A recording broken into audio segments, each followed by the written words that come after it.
Hello friends, welcome back to Flavors on my Dastakhan. Today I'm going to share with you another favorite recipe in my household. The most delicious and easy to make egg korma. This is another dish that my children absolutely love. On a very busy weekday, when I am looking for ideas of easy cooking, this egg korma tops my list. It is a very flavorful dish and definitely easy to make, especially after a long and tiring day at work. To make this recipe, I've taken 3 chopped onions, 5 to 6 whole red chili, half tablespoon of chopped ginger and 1 tablespoon of chopped garlic, salt to taste, half a cup of yogurt, half a cup of vegetable oil, 1 teaspoon of garam masala, half a teaspoon of black cumin, water as required, 6 boiled eggs. Now here I'm taking white vinegar. I'll be using 2 teaspoons of this, 2 tablespoons of whole coriander seeds. In a saucepan, I'm taking some water and to this I'm going to add whole coriander, which was 2 tablespoons.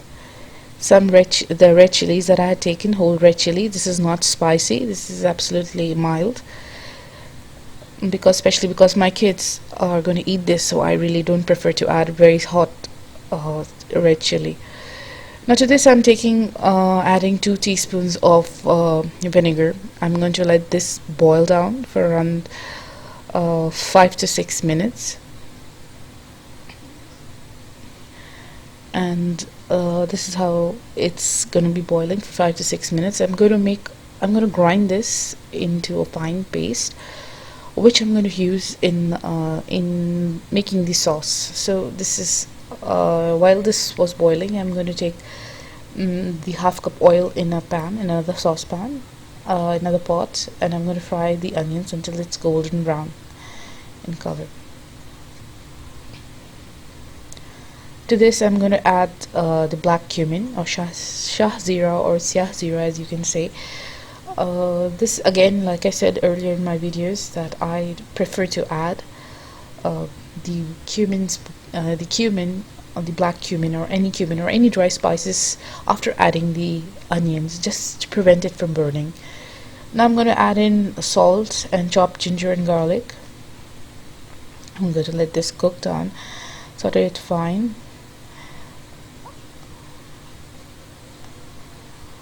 Just make sure that the raw flavor of ginger and garlic has gone.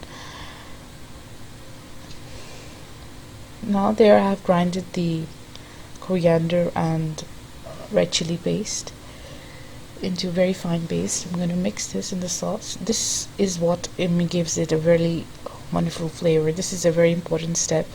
I mean, you might as well think that I might just add in the whole instead of adding the whole coriander and doing the whole process of boiling those things, and but I must tell you here that boiling of coriander seeds and red chili powder, as opposed to using the powders, is what is going to bring out the flavor. It gives a really rich flavor to this.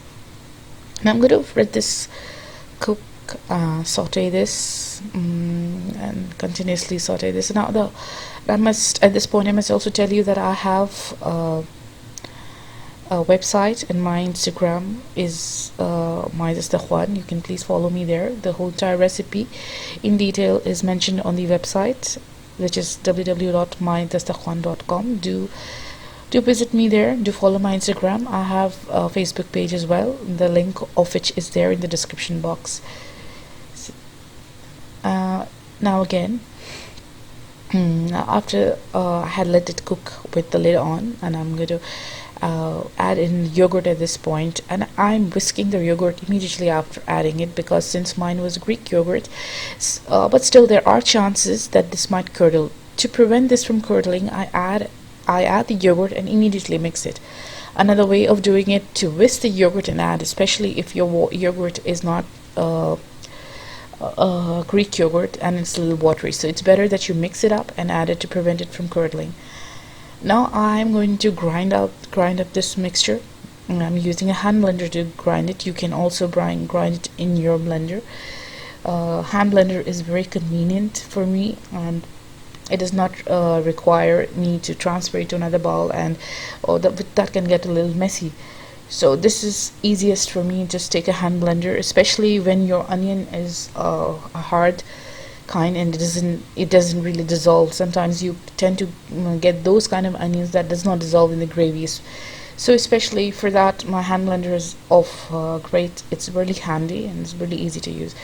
Now you can see I've taken in another wok, I've taken 3 tablespoons of oil, and I've added a pinch of turmeric to this, and I have made slits on my egg. And I'm going to fry these eggs in this oil. Now the reason why I make slits on the egg is to infuse the flavors inside the egg throughout the egg, so the eggs absorb the flavors of the oil, and when it goes into the gravy, it'll absorb the flavors of the gravy and become really flavorful. So this is a very important step. Creating slits inside the eggs really bring out the flavors, as opposed to just eating boiled eggs in a gravy. Now at this point I have added the eggs to the gravy, and I'm going to just let this cook, saute it for a couple of minutes. I'm going to add, this is anyways cooked, the gravy is cooked, the eggs are cooked. So now the whole idea is to infuse the flavors together. The egg oozes out its flavor into the gravy, and the gravy by itself is so flavorful that the slits will let it absorb all the flavors from the gravy within it. Now I'm adjusting the gravy by adding water. I have added around 2 cups of water, or how much ever you want to add. Now depending on the amount of onions that you've used, or the kind of gravy that you have, the consistency, you wouldn't want it to be really watery, and you wouldn't want it to be really dense. It has to be medium. So that is the key factor while deciding how much gravy you want in your dish.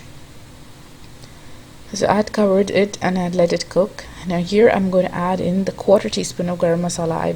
Garam masala that I'd used, I believe that I'd mentioned 1 teaspoon, but no, it is 1/4 teaspoon. 1 teaspoon of garam masala is really strong for any dish, because in any way it is just for flavor, it's just for the smell, it's just to infuse that flavor inside it.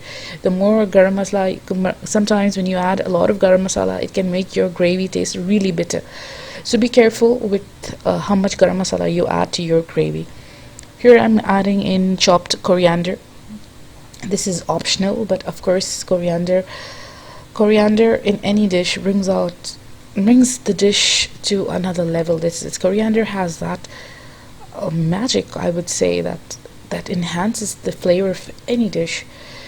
So here I've added coriander, and like they say, a picture is worth 1,000 words. This dish is as good as it looks.